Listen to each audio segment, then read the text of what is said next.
Next Tuesday night, WNYC's Bridget Bergen and New York One's Errol Lewis and I will co-moderate a debate among the 5 Democrats running for Gerald Nadler's seat as he retires from that Manhattan district. We'll play excerpts here the next morning if you can't tune in Tuesday night.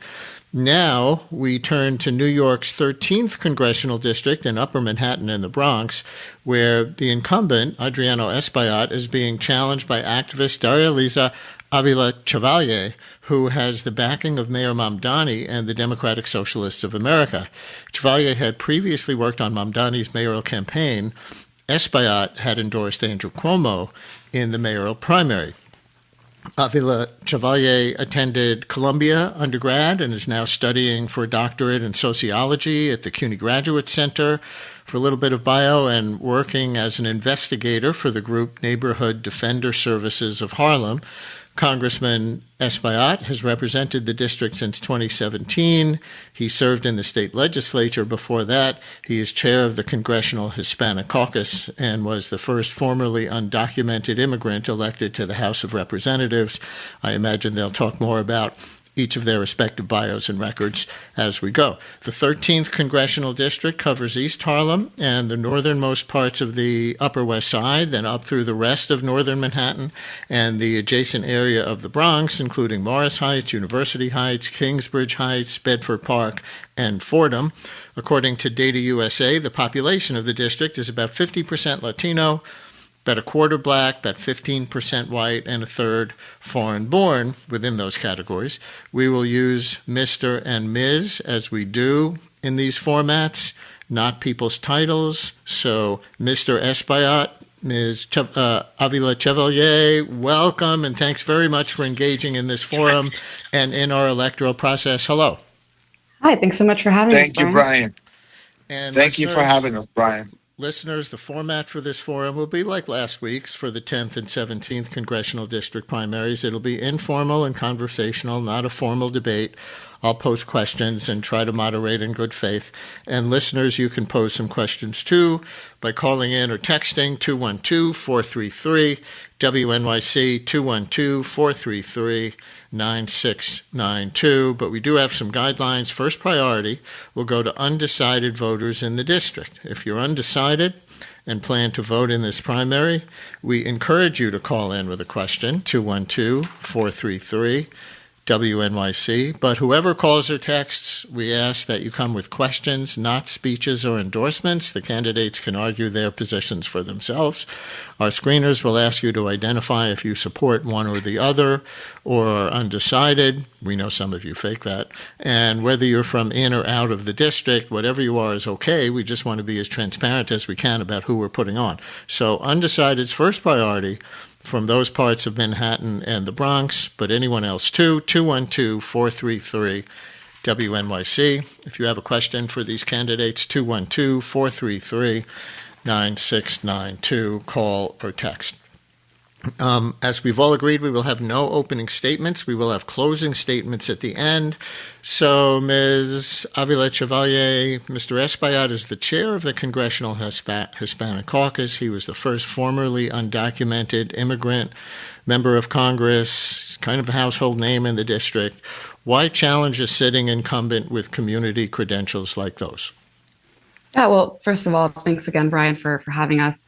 You know, when you grow up as the daughter of Dominican immigrants and you watch your parents work multiple jobs and still struggle to make ends meet, you watch your neighbors get pushed out of their homes, watch politicians blame our communities instead of the corporations that are robbing us blind, all the while continuing to send our tax dollars to drop bombs on babies, you organize and you fight back. And that's what I've been doing my entire adult life. I'm running because this community deserves a representative who actually shows up for them, not for the wealthy, the well-connected, but for all of us. You know, I'm a teacher, I'm an Afro-Latina organizer who's tired of the establishment politics that has always looked at this community and seen statistics instead of people. I've been fighting for immigration justice my entire adult life. I've been fighting for our community my entire adult life. And, you know, I'm tired of a politics that has always seen us as problems to be managed instead of as people worth fighting for. And that ends on June 23rd. Mr. Espaillat, your response. Thank you, Brian. Thank you for having me. And thank you to your listeners for being in. Look, I'm a progressive who brings results. I'm a progressive who gets it.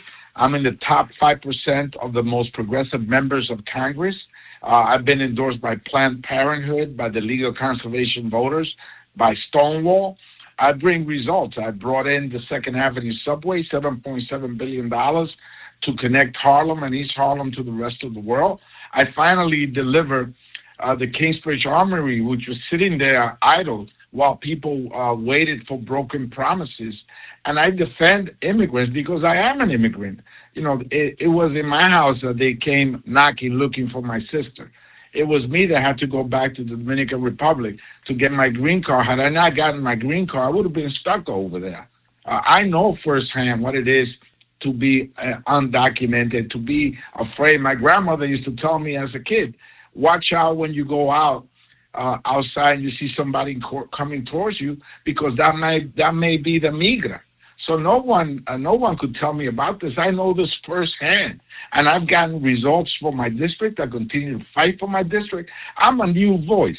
I'm an formerly undocumented member of Congress, and the first elected Dominican American in the nation. And I will continue to fight for that seat at the table. So I think what we're hearing here already is a basic debate about who's going to be most effective to do a lot of things that, for the most part, the two of you agree on. So I think effectiveness is a main issue here between you. So, Ms. Avila Chevalier, would you like to continue on that? You heard some of the things that Mr. Espaillat said he has accomplished. So continue to make the case that you would be more effective for these constituents over the next 2 years than he would.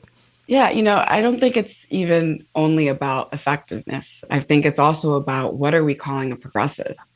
Because to me, it doesn't make sense to call oneself a progressive, but refuse to sign on to the Block the Bombs Act, refuse to sign on to the Homes Act, the Tenants' Right to Organize Act, the Raise the Wage Act, the Social Security Expansion Act, the Ultramillionaire Tax Act.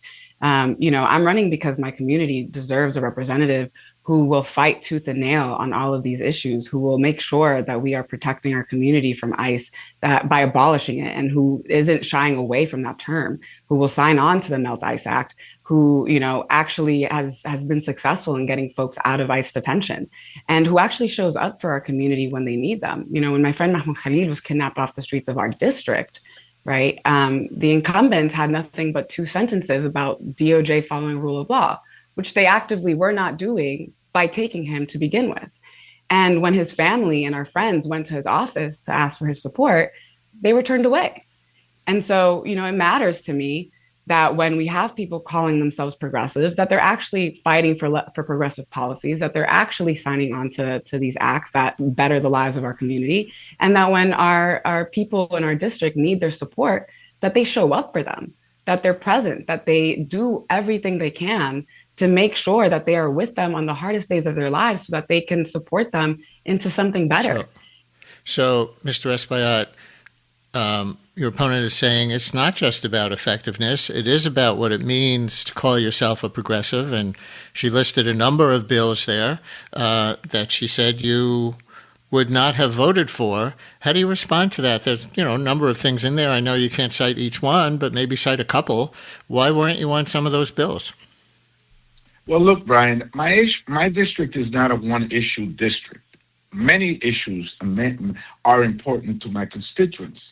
Just last night, late last night, we were working until 12 midnight.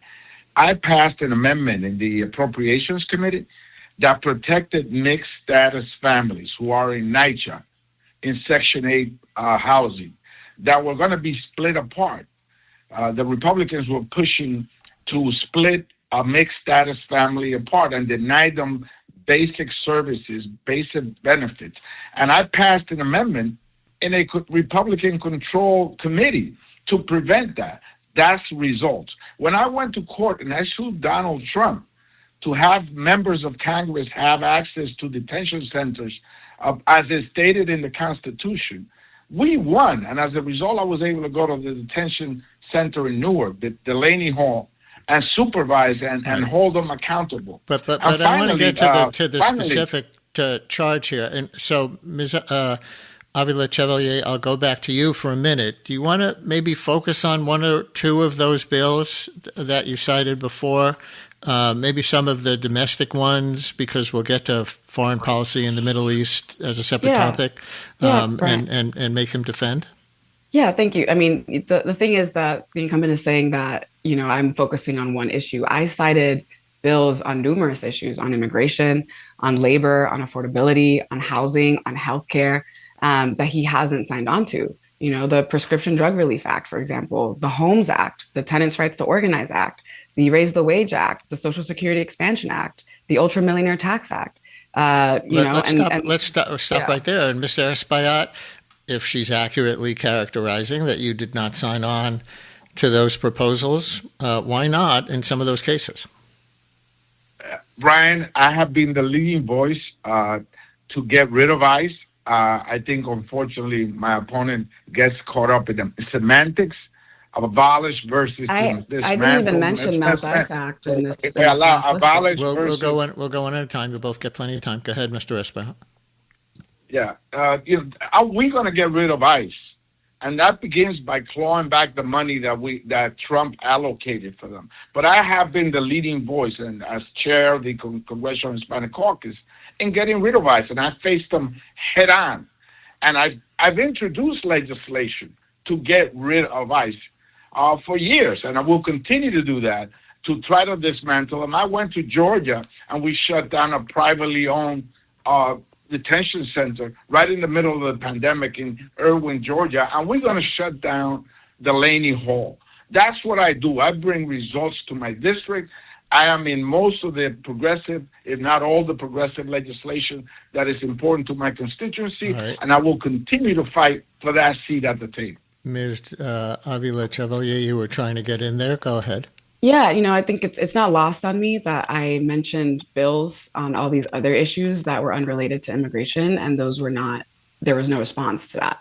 But to the question of abolishing ICE, he has still not signed on to the Mount ICE Act. So I find it really concerning that he would characterize himself as someone who's leading the charge on this, when it wasn't until I saw a mailer recently where he said abolish for the first time.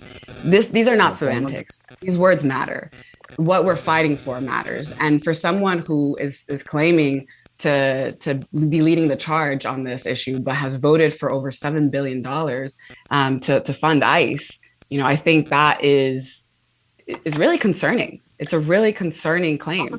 And to say, that, oh, well, you're going to Delaney, that is the job of the incumbent. That is literally his role as a congressman. I am someone who has been organizing around immigration justice my entire adult life.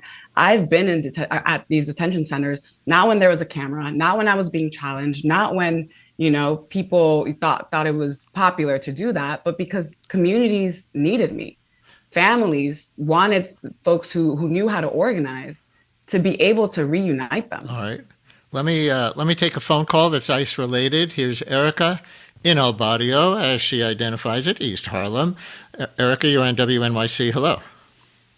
Hi, I'm a longtime voter in East Harlem in El Barrio, and where we have a Puerto Rican, Black, and heavily immigrant population. And, I do remember when the congressman was an assembly member that he worked to undo the vestiges of the Rockefeller drug laws, and I really appreciate that. I do want to know, should Trump enact, push an assault on our community, on New York City, what are the steps that you're going to take to make sure that this doesn't turn to Minneapolis or, what's happening presently in Jersey? Mr. Espaillat, you can go first because your opponent had the last word. Thank you. And I do remember Rockefeller drug laws and my leadership role to get rid of mandatory minimums that were incarcerating people for over 15 years. I was disastrous for New York State. Mr. Espaillat, let me just say that your line is breaking up there. We may need to call you back, or I don't know if it's about positioning where you are, but suddenly you're breaking up pretty badly. My producer's going to see if we can reconnect more effectively. And so, Ms. Avila Chevalier, you'll get to answer Erica's question first. Yeah, I think there are all levels of government that we need to be working with on this issue. At the city level, the stance has been made very clear. This is a sanctuary city, and we will be fighting back. But it also requires federal partners, right, to be able to actually hold the line on where we are standing on these issues. If we are not being bold in our stance against ICE, how can we trust that our federal partners and the people who represent us in Washington are going to work effectively with people in the city and state level who are also trying to protect our immigrant communities? And I'll say also, there's an issue of accountability here. When you are taking donations from the very institutions that also fund President Trump and Republicans and far right anti-immigrant politicians, right? It is concerning to think that that is someone who is accountable to the communities in New York who care deeply about their immigrant neighbors, who are themselves immigrants, who are people who have been subjected to the violence of ICE. And, I think there is a real issue here around consistency and willingness to fight. All right, Mr. Espaillat, I see we have you back now. So remember, the caller's question was, what if there is an ICE surge, sort of Minneapolis style? Why would you be more effective in dealing with that? Because this is very personal to me. They came for my sister, Brian, in my apartment, not once, but twice. I know what this is about. I went to Minneapolis. I went to Chicago and developed a 10-point preparation plan for communities, including safety corridors for people to be able to be protected if they got harassed by ICE. Soft lockdown in schools where ICE agents were patrolling in their grounds. Legal services, of course, an ICE watch. Many issues that will respond to how a community must react. I know this firsthand because I lived it. And I have been the leading voice on immigration issues across the country. I will continue to fight like I did last night to stop the Trump administration from denying basic benefits to mixed status family. I went to court and got the court to allow us to go into detention center. I will present tomorrow legislation that would allow all governors to go into privately owned detention centers. Immigration is joined at the hip to Congressman Espaillat. That's why the Progressive Caucus endorsed me. And many of the leading progressive entities across the nation have also endorsed my reelection. Right, I will continue to fight for immigrants. Let me take another immigration-related question. Let me just keep this moving. You've each had a lot of say on that, but you may get an opportunity in response to this question as well from Sammy in Central Harlem. Sammy, you're on WNYC with Adriano Espaillat and his opponent, Darializa Avila Chevalier, running for the nomination for Congress from the 13th Congressional District. Hi, Sammy.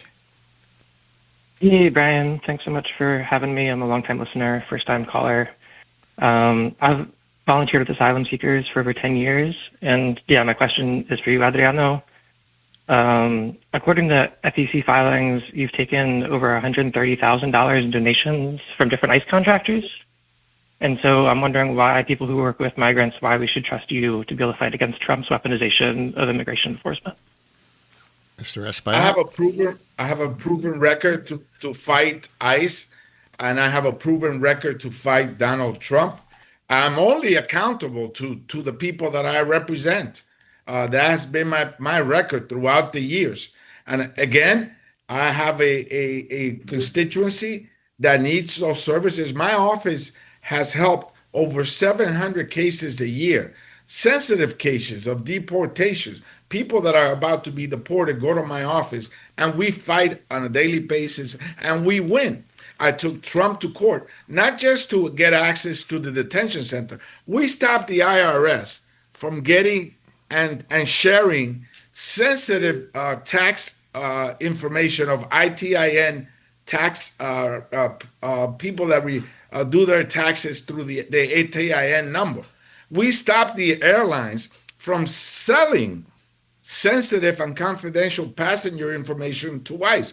So I hear what you're saying, all those things about your record. To the caller's specific claim that you took $130,000 from ICE contractors, Is that true or is that false? No, there's no record of me having votes attached to any of the folks that have contributed to my campaign. My opponent just took a ton of money from a millionaire in Texas, and I only respond to the constituents that I service. That's my primary objective in being in Congress, and they recognize that. And that's why I get the support of people like NARAL, Right. Stonewall, and other progressive organizations. Ms. Avila Chevalier, you want to respond to that?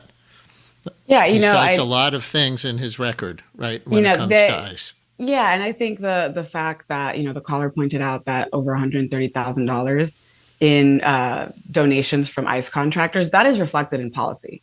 The fact that he has voted for over $7 billion in ICE funding is a reflection of that. That when I talk about money being accountability, that is what I'm talking about. It's how the money you take from these PACs, from these contractors, from these corporations, how that is reflected in the policy that we're enacting. And to say again that he has been showing up for communities when in the most high profile case in the country of my friend Mahmoud, he refused to meet with his family, refused to meet with our friends in a time where Trump was saying that he would be used as the blueprint for how ICE would be weaponized against immigrants across this country. That to me speaks volumes. And if Espaillat can say he understands because it was his sister's situation, why was he not empathetic to Mahmoud's situation? Why was he not empathetic of the fact that 8 days after Mahmoud was taken, 200 Venezuelan migrants were shipped off to a concentration camp in El Salvador? And to me, it behooves me to think, like, why do we have a representative who holds this title as the chair of the Congressional Hispanic Caucus and yet does not have the foresight or the empathy to understand the impact of a case like someone like Mahmoud's, who was his constituent, on immigrants across the country? Do you have any difference? She's saying you refused to meet with him. Do you have any difference with your opponent on the Mahmoud Khalil case? That's false, Brian. I met with Mr. Khalil and his attorneys. In fact, records show that my opponent has taken money from Palantir. Now, this is patently false. Palantir this is patently false. Palantir. This is a blatant lie. Collaborator this is a blatant in deporting thousands of immigrants, and she has taken money from Palantir. This is a blatant lie. One at a time. I fight every single day on behalf of immigrants. I'm an immigrant myself. I'm the first formerly undocumented member of Congress. Right. And I continue to be that voice every single day. She denies that she took money from Palantir. Well, Where's her evidence? Reports show that, in fact, she took that money. I went to Mexico, Brian, to meet a family. Can we cite the source? I went to Mexico to meet a family that was deported with 4 immigrant kids. The 4 U.S. But I did ask you a specific question about your allegation about her and Palantir. She's taking money from Palantir. And I went to Mexico this is a blatant lie. 4 U.S. born children that were so you're going to have, I think you're just going to have a factual dispute on this right now. Ms. Avila Chevalier, briefly on this one more time. This is a blatant lie. I do not take money from corporations. I only take money from individual donors. And the average contribution to our campaign has been $55. People donate to our campaign because they believe in the vision that we've put forth. And typical of my opponent, he is lying, straight up lying, to use divide and conquer tactics to distract us from the truth that he is scared that he won't be able to profit from the very corporations and the corporate donors that have been funding him his entire time in office. And if he no longer holds power, that because they're funding him, that people are now recognizing that is where his loyalties lie. Well, now, and he's worried I'm about going to ask you to back up that allegation. What do you mean he's carrying the water for corporate donors? Like how? The very contractors that we just discussed that, a caller brought in to note that it was over $130,000 in contractors that support ICE. But where's the policy that supports them? The fact that he has voted to fund over $7 billion towards ICE. We can talk about real estate, right? And the way that he takes money from real estate corporations that are pricing people out of the city. In a time when in the second poorest congressional district in the state and by some measures the country, it costs $4,000 for a 2-bedroom in Harlem, Washington Heights. And that is considered affordable. That is not affordable to anybody here. I'll ask you one follow-up. Well, what could you do more on housing that he hasn't done as a member of Congress? Well, for one, we could sign on to the Homes Act to make sure that we are actually fighting for dignified housing. We can sign on to the Homes Act was introduced by AOC. It will expand access to public housing across the country and make it so that people can actually live in affordable, dignified housing. We would also sign on to the Tenants' Right to Organize Act, because currently only NYCHA residents have the federally protected right to organize. We would also make sure that we're actually bringing in the funding necessary to support NYCHA residents so that they can actually get the repairs necessary to live in dignified homes. So, Mr. Espaillat, she's mentioned those two things a few times now, the Homes Act and the Tenants' Right to Organize Act, and says that you did not support those or sign on to those in some ways. Do you support those two bills? Yes, I am on the tenants to right to organize, and that she's lying. I'm on that bill, and let me tell you something else. She continues to get money from corporate sources. She got over $1 million. Anybody can check the recent infusion of over $1 million into her campaign, coming from a millionaire in Texas. NYCHA is we're fighting for NYCHA funding every single day. We're fighting to make sure that roofs are fixed, that elevators are repaired, that boilers are repaired, that capital projects are addressed in each and every one of the NYCHA complexes in my district. We will continue to, I met just recently with a group of leaders from NYCHA. We'll continue to meet with them on the ground to ensure that their needs are met. Ms. Avila Chevalier, just one more thing on an allegation that you made a few times, that he voted for many billions of dollars for ICE funding. His response in the past has been, I believe, that he's voted for broad spending bills, or I've seen it described in the press this way, that those items were in broad spending bills that include money for ICE, but many other things. So are you saying that you would always vote no on all broad congressional spending bills that might include many things you do support if ICE funding is also in them? No, I'd be in coordination, obviously, with my community around these types of bills, but many people have also voted against these bills on the basis of the ICE funding that was in them. And you don't have to vote yes just because you're in Congress. It's your duty as a representative to think about the consequences that these bills have on the people in your district and people across the country. And also, I just would like to know, I have no idea what he's talking about with this $1 million contribution. I only take contributions from individuals where the max donation is $3,500. I do not know where this claim is coming from. And the fact that we have a sitting member of Congress who is repeatedly lying about a constituent of his, which is what I am, a constituent of his, whom he's refused to meet with. And this is the first time that we've had a substantive conversation in the over 14 years I've been organizing in this district, I think is reflective of the type of leadership, divisive leadership that we've had for far too long. All right, we're going to take a break, then we'll continue with these two candidates. Brian, but there was a recent very briefly, Mr. article. There was a recent New York Times article that says that she's taking dark money. Now, I am for having a robust discussion about campaign finance reform. I was endorsed by ending Citizens United. But if anybody goes into the New York Times page, they will see that recently they reported that she's taking dark money from a millionaire Texan. So you have a factual dispute on that, as with some of your donations. And we're going to take a break and continue this New York 13 Democratic congressional primary debate. Stay with us.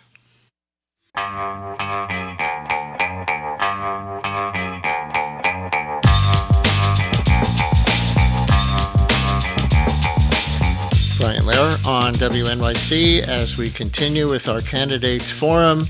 with the two competitors for the Democratic nomination for Congress in New York's 13th Congressional District in Upper Manhattan and the Bronx, where the incumbent, Adriano Espaillat, is being challenged by activist Darializa Avila Chevalier, who has the backing of Mayor Mamdani and the Democratic Socialists of America, among other things.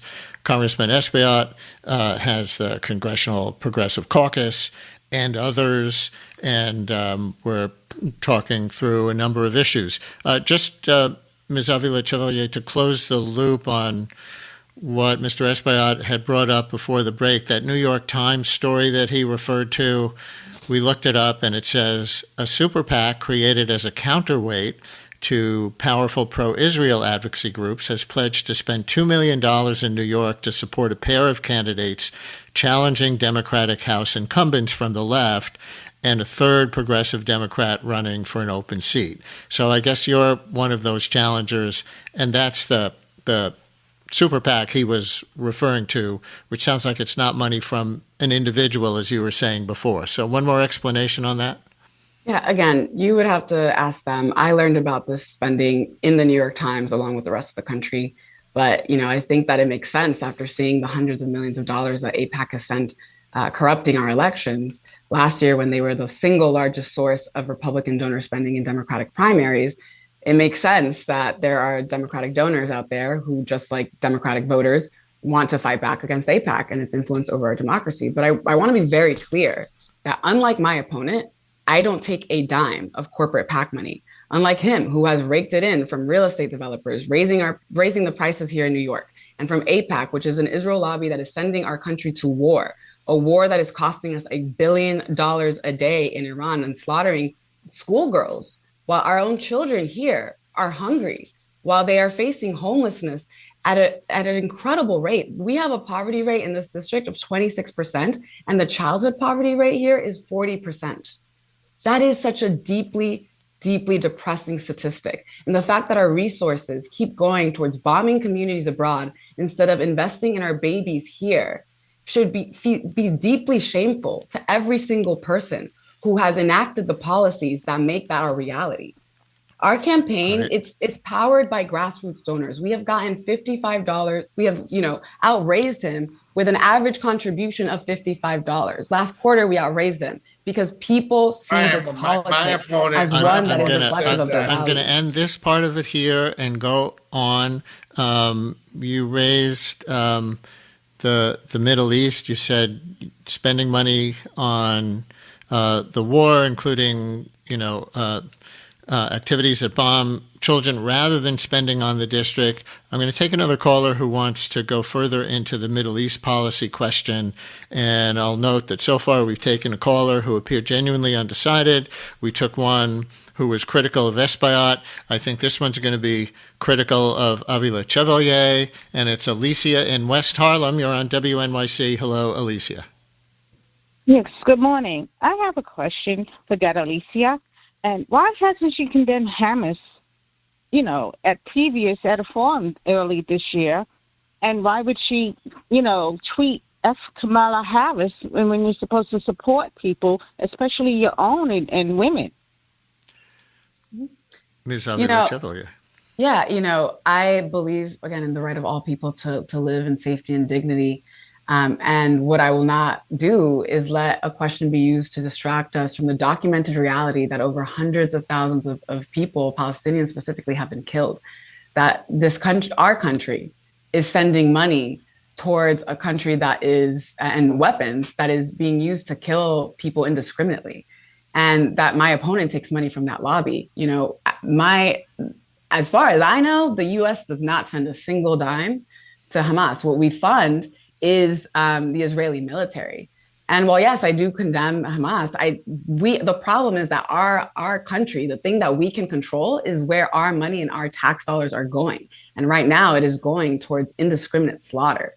There is no safety for anybody in the region so long as we continue to fund that kind of slaughter, so long as we continue to fund apartheid, so long as we continue to accept a system that sees the human life of one person as less worthy than the human life of another. So, Mr. Espaillat, would you distinguish yourself from her on the issue of funding for Israel's military in your past record or going forward from this point? Now, look, Brian, I stand by my record because I have a record. But the fact of the matter is that her records are her tweets, right?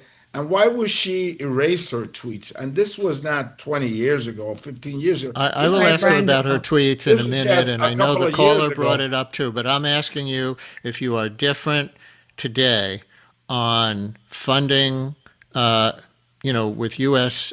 dollars, military aid to Israel, either offensive or even defensive weapons. I know there's an array of positions on that now within the Democrats in Congress. What's yours? I am for peace in the region. I am for supporting humanitarian aid to Gaza. I am for not expansion of the settlements. I am for bringing peace to the region, and that begins through a robust diplomatic effort.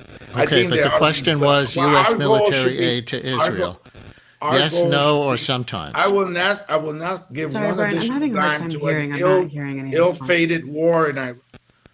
Needs to be peace in the region, and we start by supporting to ensure that there's humanitarian aid to Gaza and that we have a peace for both sides in the region, Brian. Okay, but is that to say you would also continue to support both offensive as well as defensive weapons for Israel? I will continue to ensure that there is no expansion of the settlements. I will continue to ensure that victims on both sides get humanitarian aid. I will continue to ensure that not one penny goes to the ill-fated Iran war that's being perpetrated by Trump, and I will continue to fight for peace in the region. Ms. Avila Chevalier, were you able to hear that answer? Oh, okay, we have a problem with her line? Are we getting her reconnected? Okay, Brian, so this is an opportunity to say that my record stands on its own. My record stands on its own. I have accomplished many things, including the the expansion of the Second Avenue subway for East Harlem and Harlem. The Kingsbridge Armory stood idle there, forgotten, broken promises for people in the Bronx, and we were able to get millions of dollars to make that the potential of the economic engine for the Northwest Bronx, funding for a future first-class cultural center for Northern Manhattan. I have gotten the development, the ecologically friendly development of the waterfront, both in the Hudson side and in the Harlem River side. These are real accomplishments. These are our results that I run on, and that the people understand that they've been working with me to accomplish these things. She has no record. Her record are her tweets. And yes, that's part of the debate. And this did not happen 10 years ago. This did not happen 15 and I'm going to ask her, when we reconnect her line, I'm going to ask her about these past posts that have been in the news. However, we are having a problem with Ms. Avila Chevalier's line, so we're going to take a very short break while we try to rectify that, and then she'll get the next word. Stay with us.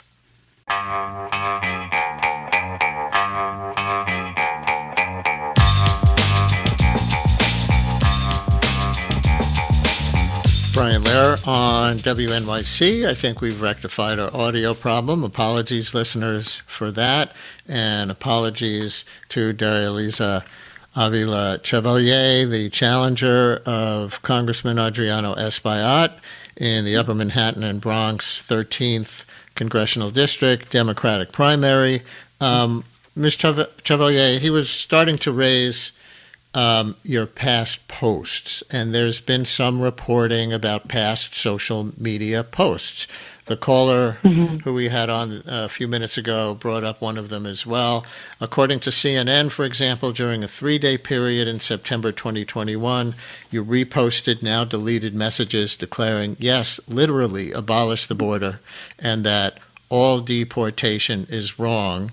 And the one the caller referenced, F, using the full word, Kamala Harris, after she told Guatemalans not to come to the U.S. illegally in 2021, and on policing in 2020, that abolishing the police, quote, means ending the police, full stop, period, no more police at all, ever. And I know you said you've grown considerably in the years since these tweets. So what's your position now, for example, on how much to abolish the border or when deportation is right? Yeah, so, as you've noted, I've grown considerably since that. And, I'm not interested in relitigating the politics of my tweets, which are the politics of the past. I'm interested in representing this district on the issues that they face day in and day out. And the fact that, we've seen so much, quite frankly, obsession with these tweets as opposed to the substance of what we're fighting for and the substance of this campaign and what the working people of this district deserve, I think is more of the same type of politic that refuses to actually engage with us, to refuses to actually acknowledge the needs of our communities. But you can both be really judged partly on your records, and I'm acknowledging that you said you've grown considerably since those tweets, which were 2020 and 2021. But what is your new position, therefore, on how much to, quote, abolish the border or all deportation is wrong? And, I'm someone who has studied as a PhD candidate immigration, right? This is something that I have been spending years taking a deep dive into and to try to fully understand on a policy level, on a social theory level, and from a sociological perspective. And I do believe that deportation is wrong, and I believe that because it is about punishing people on the basis of where they were born. All deportation, and that is not something that we do. All deportation, including of people who came here illegally and committed violent acts. Just trying to see where the line is based on your previous position. We have a criminal justice system that exists. It is imperfect, but it exists. And the fact that we subject people who are both born here and those who aren't to that, and then differentiate when it comes to that after they've faced that criminal system, and place them into immigration detention and subject them to deportation, right, on the basis of where they were born, is deeply discriminatory, right? Folks who have already gone through a criminal system, who have paid their debt to society, who for so many are just trying to restabilize themselves and be back in their communities, that they are subjected to a form of punishment that people who were born here are not subjected to, is a violation of a principle of equality for everyone, regardless of where they were born. Mr. Espaillat, any difference on that position from you? Brian, again, I have a record that I run on, a record of accomplishments, and the tweets that she's referring to are her record. Now, getting results in Congress. But people are allowed to grow, so I'm trying to compare you on your positions but as of today. Getting results in Congress is not a PhD program. It is getting consensus. It is building a coalition. It is finally getting results. It is hard work, coalition work across the board with members from all over the country. That's what it takes to be very effective in Congress. And I've done that, and I've been successful. That will continue to do that. I bring resources to the district. Do you at the end of the believe day, in any more deportation than she does, including of people who have come illegally and committed violent crimes? That's the question. I'm fighting deportations every single day. Over 700 cases a year go to my office of people that are online to get deported. I visited Delaney Hall and spoke to men and women there that are on their way to get deported. I've gone to 26 Federal Plaza, to the courtroom where ICE is waiting outside to deport people. I've gone to visit people that are being held in jail, people that actually have been deported. I flew to Monterrey, Mexico, to meet with a family with 4 U.S.-born kids that were deported with their parents. And we're trying to save a little girl's life that has a cancerous tumor and needs to go back to Houston, Texas, to her hospital. We are just about out of time, so we're going to go now to closing statements. We tossed a coin on this, and Mr. Espaillat, you'll go first. Ms. Avila Chevalier second. Mr. Espaillat, about a minute for a closing argument in favor of your renomination. Thank you, Brian. For me, this fight has always been personal. I know that it feels like to live in the shadows. I know that firsthand. I know what it means to worry about whether your family will be safe, whether you will be able to afford rent, or whether your children will have opportunities they never had. That's why I spent my career fighting for the people of Northern Manhattan and the Bronx, including Harlem and East Harlem. Together, we have secured critical investments in housing, transit, healthcare, and our schools. We stood up to attacks on immigrants, protected access to healthcare, and fought to make our communities more affordable for working New Yorkers. This election is about much more than politics. It's about who has the experience, relationship, record to deliver when our communities are under pressure. I will be honored to continue to serve you and earning your trust. I will continue to fight for Washington Heights Inwood. I will continue to fight for the Bronx. I will continue to fight for East Harlem and Harlem. There are iconic neighborhoods in our city. I love those neighborhoods. Okay. I fought to get a seat at the table, and we will fight to keep that seat. All right, you went about a minute and a quarter, so Ms. Avila Chevalier, you'll get that too. Well, thank you so much, Brian. To your listeners, you will never hear divide and conquer politics from me because I'm not interested in distracting you, in making excuses, or in lording any power over you. I'm interested in doing the work because that's what I do as an organizer, is build coalition to do the work to deliver. And I want to represent every single one of you. I want to tear down every barrier that has ever been put between you and the life that you deserve. And I want us to do it together. Because we're strongest when we're united, not as a slogan, but as a strategy. The people who benefit from us being divided are the same people funding my opponent's campaign, pushing us out of our communities, and terrorizing us in our neighborhoods. And I don't want power over you. I want power with you. I want every single person in this district, in Harlem, in Washington Heights, in Kingsbridge, to come together. That is what I'm fighting for. I'm asking for your vote because our community deserves a leader who will fight for us every single day, a leader who rejects the politics of cynicism and abandonment. And I'm asking you to vote for a politics of hope and life. And that is what June 23rd is about. I want to thank you both again for engaging with each other and our listeners and in our electoral process. Thank you both very much. Thank you, Brian. Thank you so much, Brian. Early voting in the primary begins next Saturday, June 13th. Primary day itself is Tuesday, June 23rd. Coming up on Monday, our candidate forums continue, as we'll have the three Democrats vying to succeed retiring member of Congress Nydia Velázquez from parts of Brooklyn and Queens. Then next Tuesday night, WNYC's Bridget Bergen and New York One's Era Lewis and I will co-moderate a debate among the five Democrats running for Jerrold Nadler's seat as he retires from that Manhattan district. That'll be Tuesday night at 7 here on the station and on New York One, and we will re-air parts of that the next Wednesday morning. Up next, excerpts from and your reactions to last night's Ask Governor Cheryl here on WNYC, considering the situation at Delaney Hall and much more. That should be interesting and meaningful. Stay with us.